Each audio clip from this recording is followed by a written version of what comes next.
Welcome back to the MovieBabble podcast, the only podcast not to be owned by the Walt Disney Corporation. As always, you can find us online at MovieBabbleReviews.com. And this week I'm joined by Brennan as we dissect the opening debut of Us at the box office, as well as the continued gains of Captain Marvel.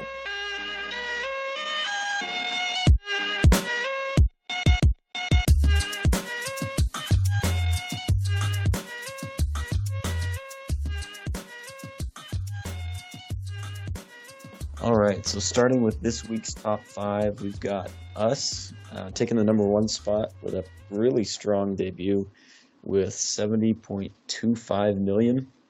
That's about 25 to 30 million above what a lot of the estimates were. So great start there. Second, no surprise, is Captain Marvel with a solid 35 million, followed by Wonder Park with a much lower gross of 9 million. 5 Feet Apart isn't too far behind Wonder Park with 8.75 million in number 4. And the fifth place is How to Train Your Dragon: The Hidden World, coming in with a cool 6.5 million. So this week isn't very surprising just in terms of where everything ranks, but Us is definitely kicking ass. Yeah, for Us sure. is outgrossed Get Out by quite a bit as far as opening weekend goes. It's going a lot higher than most of the estimates were.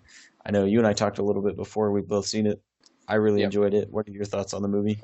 Oh yeah, I definitely enjoyed it for sure. I think it's a very different film than Get Out, and comparisons. I guess you can compare how you enjoyed it, but I think how the film was, how the film actually played out, you can't really compare the two. Because I like that he took a different approach. It's a pretty unique film in its own right. It was a pretty good pure horror film as compared to Get Out, which in my opinion is more of a psychological horror or thriller.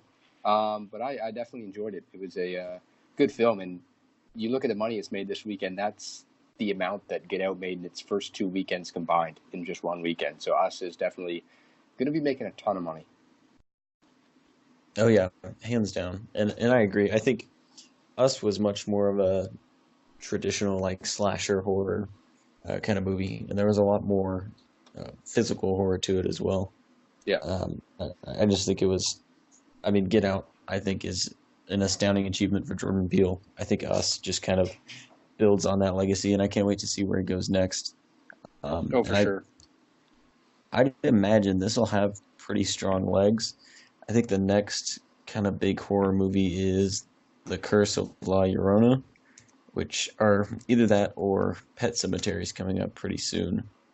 But Yeah, Pet Cemetery in two Us weeks is has a little definitely bit. gonna.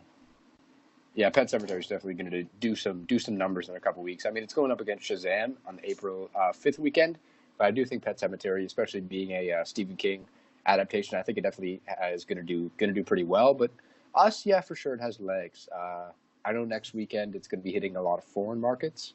I know it was released in a couple this weekend, but next weekend it's getting its major foreign market release. So we'll see it bump up next weekend, and I think next weekend with Dumbo being the main major release next weekend, Us still holds the market. It'll still make a good chunk of money next weekend. Yeah, I'd agree. People that are going to go see Dumbo aren't really competing with people that'll go see Us. Right, right. So I think we'll see quite a bit. Just as, I mean, Disney is starting to roll out their summer blockbuster season, which, I mean, it's only March, and they're starting to roll out some of the big hits. But I think we'll see Us continue. I think we'll see some of these kind of smaller target audience movies like Pet Cemetery, some of these horror movies that continue to have pretty strong legs for the adults. Oh, for sure. And I think Us, the thing that we should point out here is that it's already tripled its budget and then some. Its budget is $20 million. I've also seen reports that it spent 77 million approximately on marketing. So they're going to need around 100 million to break even. Add in what it made in a couple foreign markets and domestically this weekend, they're already up to about 86 million globally. So we should expect by maybe Tuesday them to break even overall, and they're definitely going to be running away with this. They're making a ton of money. It's huge. I read on the weekend some of the records it broke. I don't know if you saw this one, but it is the Friday when it made 29 million. It's the best single grossing day at the box office for a live action original film, and that blew me away when I read that. Yeah, I remember seeing that. It certainly really establishes or reestablishes, I guess, Jordan Peele as kind of a leading man when it comes to writing and directing, and it also kind of reiterates that people do want to see original things. I mean, For obviously, sure. it's not as easy to market it, and there are a lot of original things that are just kind of garbage. But when someone can come together, they can put together a cool concept, something that's interesting, something that's engaging, and do it well, that there is a market for it. And I mean, Us is just kind of blowing everybody away right now. And so I hope this encourages a lot of studios to take some more creative risks and finance similar movies to Us, or things that, even if they're not similar in the movies themselves, are similar in the fact that they're these new kind of untested ideas that are being put in front of audiences. Oh, 100%. I think it's very unfair the way pundits were predicting Us this weekend. When I saw the projections come out to be around 45 to 50, I was completely baffled at how they got that number. Get Out opened up to 33 million. It only had a 15% second weekend drop. Get Out had great legs, and it was such a hit too. Best original screenplay at the Academy Awards, a huge pop culture phenomenon. Get Out was. I think Us should have had projections upwards of 60. I would have personally guessed low 60s. So I was not super surprised when it turned 70. I mean, I know a lot of people are, but this is what I expected from the follow up to Get Out. Like this, the hype was real for this film, and I think it was unfair that they put the projections around 45 to 50. They definitely misjudged the market and how things were going to play to the box office. I mean, 70 is quite a large number, a bit higher than what I would have put it at. But I think for sure Us, it should have been expected to do better by some of the pundits. But I will definitely say that I expected this. Now I'm interested in how the drop is going to be next weekend. As I said, Get Out saw just a 15% first weekend drop, and then just a 26% second weekend drop, 33% third weekend drop. They barely see drops. Get Out had great legs. I think Us won't have as strong of legs as Get Out had, just because of kind of this first weekend hype that Us has in comparison to Get Out. Get Out was still, I mean, Jordan Peele, relatively an unknown name at that point. He still had a base, he still had fans, but he wasn't mainstream like he is now. So I'm interested to see what the drop will be next weekend, but they're fine financially. This is a huge hit. Yeah, and I think you can see that the studio was a lot more emphatically behind it this time. So I remember with Get Out, the marketing, I mean, obviously they marketed it a decent amount, but they didn't really have faith in it. So if you watch like the trailers, they give you a little bit of a sense of what Get Out was, but they don't really capture what Get Out really is. And Right. so I remember seeing the trailers, and I thought that movie was going to be horrible. I was like, this looks like the dumbest, like cheap cheap horror movie that somebody threw together. And Yeah. then you go and see the actual movie, and it's just this brilliantly written critique of, America and racism and so many other like smaller concepts that are just woven in there. And so with Us, you can see the marketing was much more aggressive. Jordan Peele's name was on the front. Like, they knew what movie they had, and they were selling it as hard as they could. And I think a lot of that has paid off. Yeah, 100%. They're definitely going to be making a ton of money. I mean, I'm interested to see how it does overseas because Get Out wasn't the strongest hit overseas. It didn't make a lot of money overseas. It was more of a hit in North America. But I think that Us definitely will do a lot better overseas. I think it's traditional of early in someone's career they're not as strong worldwide, but after something like Get Out, I'd expect Jordan Peele's name to hold more weight globally, not just in North America. So I think Us will definitely do a lot better overseas than Get Out did, and I think overall this is going to be a film that is just going to make a ton of money. Yeah, I would agree. I think this is going to be a big win for Universal. It's another big win for Jordan Peele, and I can't Yeah, wait to see what he does next. yeah, me too, 100%. Yeah, so moving on from Us, Captain Marvel, second week at the box office with 35 million, just a little bit above 35 million. It had a fairly steep drop with 48.5%. I mean, it's not the worst drop it could have, but it's also not the best. Yeah, And as overall, including the overseas grossings, it's a little bit over 900 million right now, and is well on its way to becoming Marvel Studios' $7 billion hit. Yeah, for sure. This is a film that is just continuing to make its money. This is a strong third weekend, in my opinion, and 48.5%. I mean, it's as you said, it's a pretty respectable drop. I think that now surpassing 900 million just 3 weeks out, this thing's easily going to pass a billion. But how high can it get? I think that's the question. Um, I can see this thing going 1.1. I don't know about 1.2, but I think it just furthers Marvel's dominance, as we've been saying the last few weeks. Uh, Not 100% sure. Where do you think this thing's going to finish globally? That's an interesting question. I think it's on track to outpace The Dark Knight Rises. Yep. It will probably outpace The Dark Knight, from what I was seeing. I don't think it'll go just a whole lot further in terms of hundreds of millions of dollars. I think we'll see it cross a billion here in the next, week or two, and then I think we'll see a little bit of a bump when Endgame comes out, just because you have people like myself that'll be trying to rewatch everything, Yeah. even though, to get caught up on the story. Yeah, and And I mean, you so, look at it. Yeah, you continue there. oh, yeah, so I think it'll end somewhere ballpark around 1.1 billion.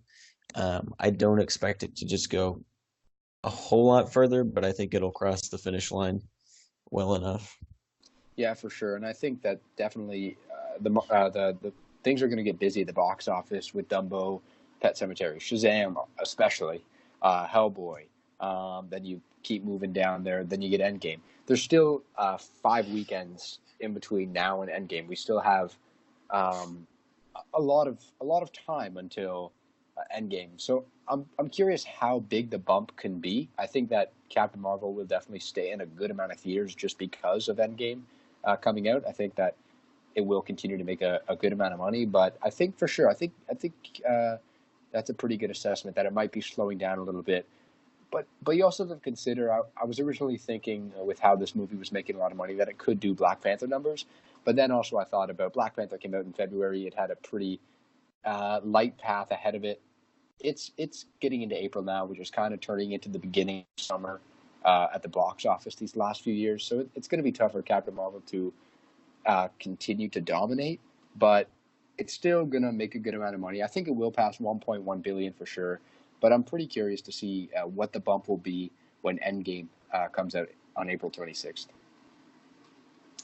Yeah, and I think it's coming into a lot more competition, like you said, with Shazam and Hellboy, especially. And I mean, even Endgame is going to be competition for itself. Yeah, um, so I think it'll slow down, but it is just interesting to look at. This is Marvel. Marvel alone. This is their $7 billion film, pretty much at this point. yeah, Which, if you look at all, so there's only 37 films, not counting Captain Marvel, that have made over $1 billion, or at least $1 billion. Um, Marvel Studios has seven of those, that's incredible. and Disney has 17. Not counting the stuff they just bought from Fox. If you counted the movies like Avatar, I believe Titanic might be 21st Century Fox. Um, I mean, Disney owns the $1 billion club at this point. Yeah, it's wild. It's wild. But for sure, Marvel Studios, they can be proud. This will be their seventh $1 billion picture. Going to be eight when Endgame comes out. Um, but yeah, you're right. Shazam, Hellboy, that'll definitely slow it down. Shazam's seen some of its early reviews come out these last couple of days. There have been some rave reviews, so I'm getting more and more excited for that movie. The closer it gets, I think it could be another surprise hit for the DCEU. It also has a lower budget than some other films, to the likes of Aquaman and Wonder Woman. I believe the budget is much lower than those two films. So Shazam could be another hit for the DCEU. I'm pretty excited for that one, just based off what kind of the buzz has been. Yeah, and the early tracking numbers for it were really promising as well. I saw yesterday that so they had the early release, like the advanced screenings, Yeah, and the advanced screening sales were outpacing Wonder Woman and Aquaman, yeah, that's which pretty is good. is pretty promising. I don't know if that'll translate directly into, this will be a $1 billion movie. I personally would love it to be a $1 billion movie, but Yeah, we'll kind of see. yeah. I mean, its budget is listed in between the 80 to $100 million range. That's a pretty good budget. They don't even have to open that high domestically to be a hit. Even if they open up to say $50 million domestically, after the fact, after they finish their grosses, after they take money from their overseas markets as well, the movie's still going to be a hit, even if they open up to that. So it's pretty smart move to kind of scale back on the budget for this film. I am looking forward to it though, and those early tracking numbers, that's a big positive. Yeah, I would agree. Yeah. So, fortunately, we're kind of done with the exciting movies for the week. Oh yeah. Coming in at number three, and Nick and I talked about this movie just glowingly last week, is Wonder Park Oh yeah. with 9 million. I haven't seen this movie. I don't really have a desire to see this movie, but I believe Nick saw it, and it's a movie. Yeah. You know what? I remember when the first trailer came out. I believe it was early summer last year, and the first trailer was kind of just a teaser. It kind of it didn't really show all the silly jokes that all the TV spots are showing. It kind of just showed the true wonder of the park, if you will. And it kind of showed it kind of. I saw that first trailer and I thought, wow, this actually could be an animated film that I'm digging a lot. Like I'm a fan of animation. I like to go see animated movies. Um, there's some of my favorite movies are animations, but then the second trailer came out. Then the TV spots came out. I'm like, oh, okay, this is what this movie is. This is not a good anime. This is not worth my time. And having a budget at $100 million, that is a huge mistake. Yeah, I don't know what they're doing here. They have a lot of big names in the cast, as I think you guys talked about last weekend. That's probably where a lot of the budget's going to. The movie has 39 million worldwide after 2 weekends. That is disaster numbers right there. They have a budget of $100 million, and they were the top marketed film in North America for the entire month of March so far. They're spending a lot on this. They're not going to get it back. The TV show is apparently coming this year. I think you guys touched on that as well. It's just a complete disaster. yeah. This movie is not playing out well for anybody. No, oh my goodness. It Yeah, came out at a time where How to Train Your Dragon 3 is kind of leaving the market, I guess. It's still doing well. It was actually pretty close to Wonder Park this weekend. I don't know. Maybe they could have picked another time in the year, but this is it's a colossal failure. And I look at the cast of the TV show that's starting later this year. None of those big names on the cast, I believe, are returning for the TV show. So I don't know.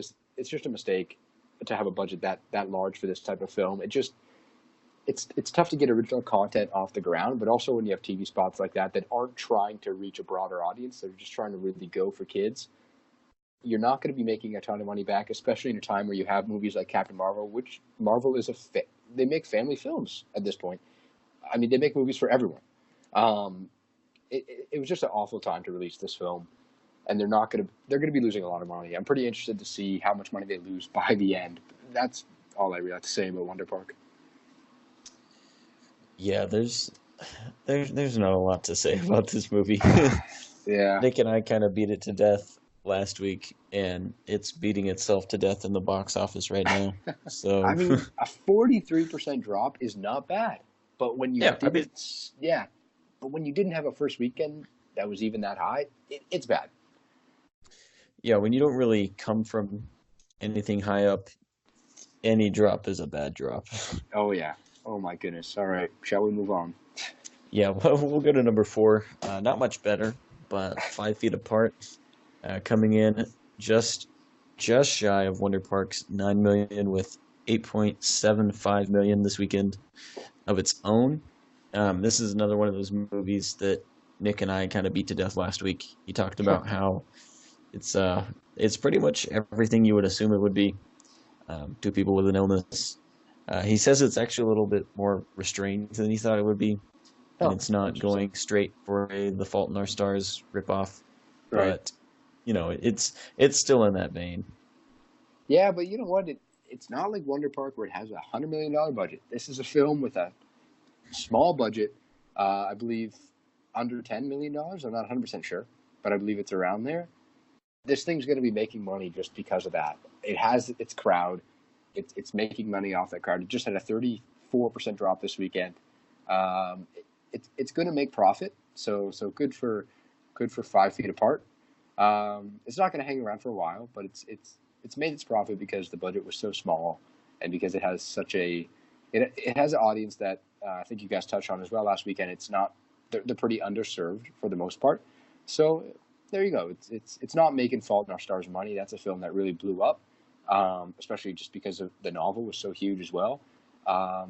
But it's still going to make okay money. Yeah, I would agree. I think this will be a good Netflix movie for preteens. Yeah, I think Netflix, that would have been a maybe smart business move. Do what they do with Isn't It Romantic? Purchase it. I think Annihilation was another one that went that route. Yeah. Yeah, that could have been a okay move. Yeah, and that's a really good strategy for getting these movies that, you have an audience, but you don't necessarily have an audience that's going to go out and, pay $10, $15 to go see these movies. But if you can kind of release them, get the word out a little bit, ship them off to Netflix, Hulu, Amazon, then you can get a little bit more attention, get a little more traffic in through that. Yeah, I'm sure they'll continue to make decent money. I mean, if they can try to mimic the percentage drop this weekend in its further weekends, I think this movie can definitely be a pretty good hit, just solely based off the fact that the budget is just so small. So I mean, that's good for the distributors. Everybody's happy. Yeah, I guess we'll see where this one goes. Yeah. So moving on and rounding out the top 5 is How to Train Your Dragon Hidden World with 6.53 million, and this is its 5th week, or no, this is its this is its 5th week at the box office. So it's still going along pretty well. It only had a 30% drop from last week, which at this rate isn't bad. Yeah, that's pretty good. I mean, I think that this film has turned out to be a pretty good hit. Worldwide, it's about to pass the first How to Train Your Dragon. It'll probably pass it by midweek this week. So there you go. That's one thing there. I mean, the second film, just based off the fact that the first film was a huge success critically and with audiences, the second How to Train Your Dragon film was able to gross $621 million, which is a pretty good number. The first one made about $495. You have this movie now at $488 million globally. It'll pass the first one's overall gross worldwide. It's a pretty good hit. I mean, it's a film that's on its way to get to $500 million globally. It's probably going to get $150 million domestically. It's still chugging away in a time where things are getting quite busy at the box office. It's clear that Wonder Park didn't hurt it that much. So that's pretty good for them. It's a good movie too, so that's good. Yeah, I would agree. It's, DreamWorks has got another solid paycheck on their hands, so I don't think anybody's really upset. Yep. So that kind of wraps up the top 5. I mean, we've talked about How to Train Your Dragon endlessly in podcasts past. Yeah. But another kind of notable occurrence in the box office this week is Glass took an almost 200% bump and went up 190.1%, had a gross of 600,000 this week, which, isn't just terribly significant, but this movie is 2.5 months old at this point. Yeah. And, we talked about it a little bit earlier. I think this was kind of an overflow of people going to see Us.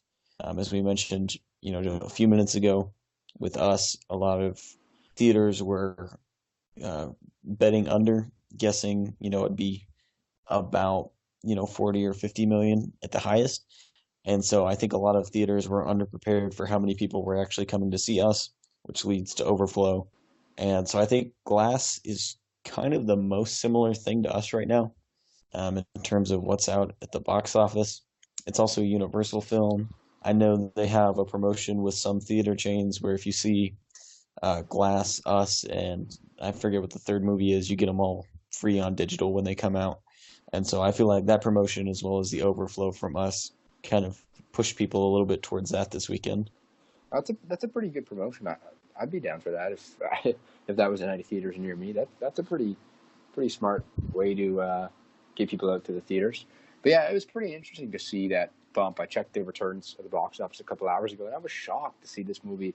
It was 32nd last weekend at the domestic box office. It jumped up to 14th place this weekend. So that, or 14th or 15th place, I believe. Yeah, 14th place. That's pretty impressive. Yeah, I would agree, and I mean, Glass has made a solid profit.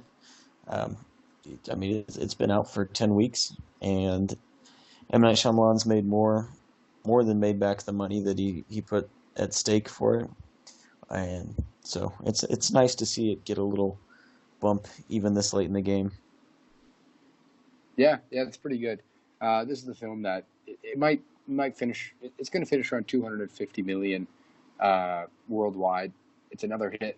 It's a film that didn't have a huge budget, so definitely that's pretty good. It's getting a nice little bump here. 10 weeks in, so that's pretty nice. And a lot of films this weekend can thank us because a lot of movies this weekend didn't see drastic drops in their week to week percentage change. A lot of films this weekend saw pretty safe, pretty comfortable drops that aren't always that usual. Usually you might be seeing a lot of 50% drops. This weekend you're going to be seeing a lot of 45% drops just because, I guess, of the overflow of us. 100% theaters weren't 100% prepared for what was about to happen.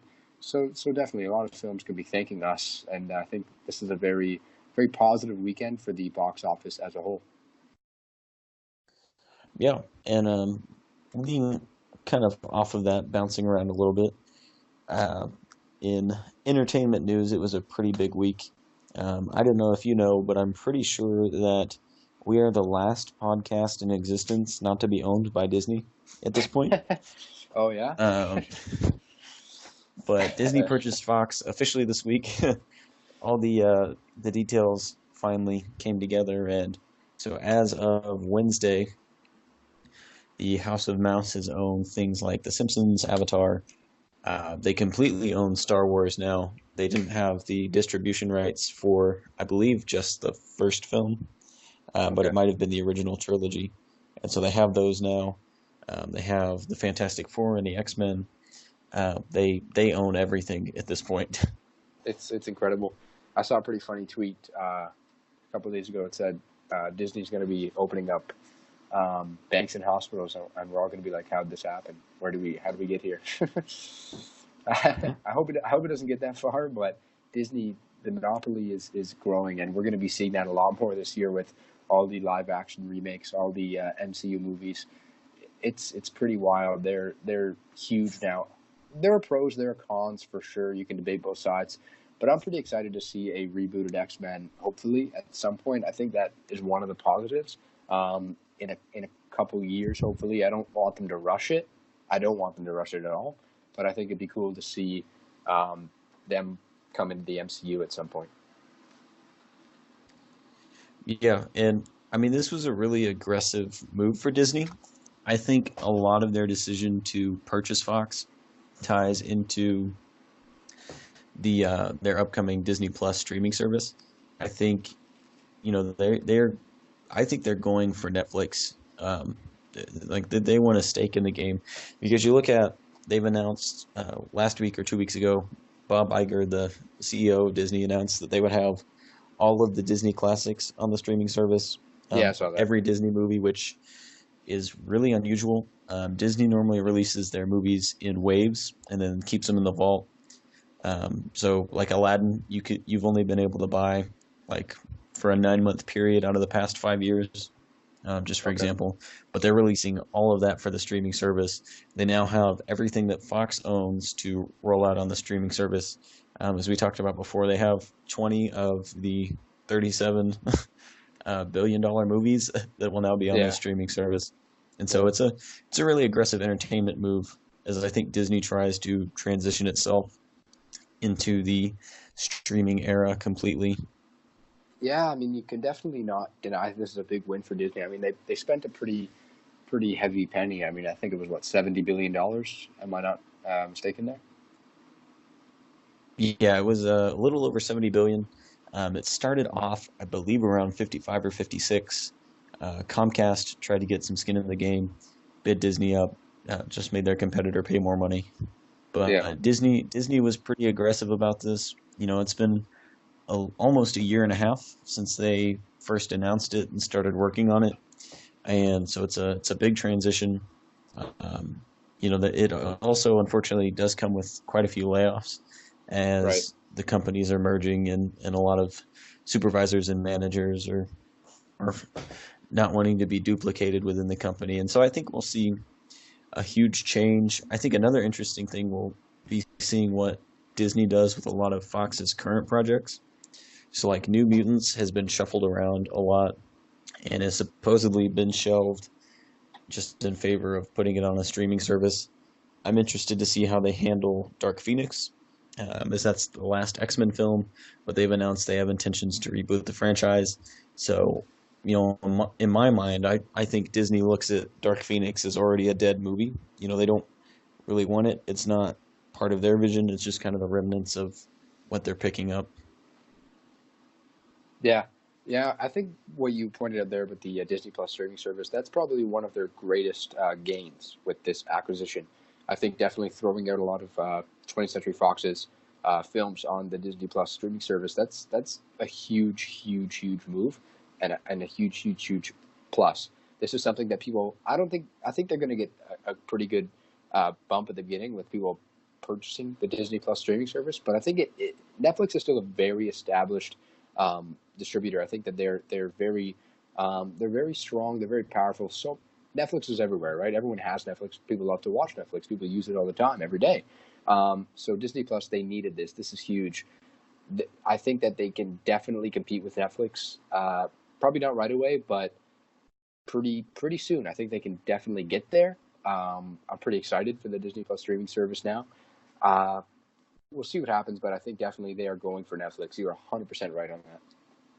Yeah, and another part of it is so Disney and Fox had the largest shares in Hulu, and now that Disney owns Fox, they have the majority share in Hulu. So not only does Disney have their own streaming service they're rolling out, but they also have control over Netflix's biggest competitor. And so I think they're making a strong statement in that direction. Well, on the other hand, Netflix, for the first time, I believe it was either this month or just last week, the amount of original content began to outweigh the amount of licensed content. And Interesting. so I think we'll see Netflix shift a lot more into becoming its own brand. So I know like it's losing all of its Disney content, which will be a decent blow to it. And so I think we'll see Netflix push more into, well, we created this, we own it completely, and hopefully we'll get some more series like Stranger Things out of that, and some more strong original movies as well. Yeah, for sure. I mean, just as we thought Netflix was kind of really, really pushing their A game there with Roma, and then Martin Scorsese coming on to do The Irishman for Netflix, among several other several other original films. We see now that Disney Plus gets to put all Fox's movies on there and stuff like that. It's going to be interesting to see what happens, especially as you said. Now that they kind of have a lot of say in Hulu as well, that's huge. That's crazy to me. I think Disney is the monopoly. It when will it stop? I don't know. I don't think it'll ever stop. No, it's crazy. It's Disney is a giant at this Yep, point. yep. But I mean, it's kind of their pattern. They've had pretty aggressive purchases about every 4 or 5 years. Starting, they bought Pixar back in 2004, Marvel in 2008, and then Star Wars in 2012. And I mean, the Fox is the largest, and it's pretty unprecedented as far Right. as corporate mergers and Hollywood purchases go. But I think we'll see them continue to make larger and more aggressive strides like that in the years to come. Yeah, 100%. I think they had to do this. They're evolving. You evolve all the time. This is a pretty. It's an aggressive move. It's an expensive move, but I think in the end it will be the right move. Yeah, I mean, at the end of the day, I'm excited because hopefully we'll get to see the Human Torch, Wolverine, and Spider-Man in a movie together. Oh, that'd be cool. That would be cool.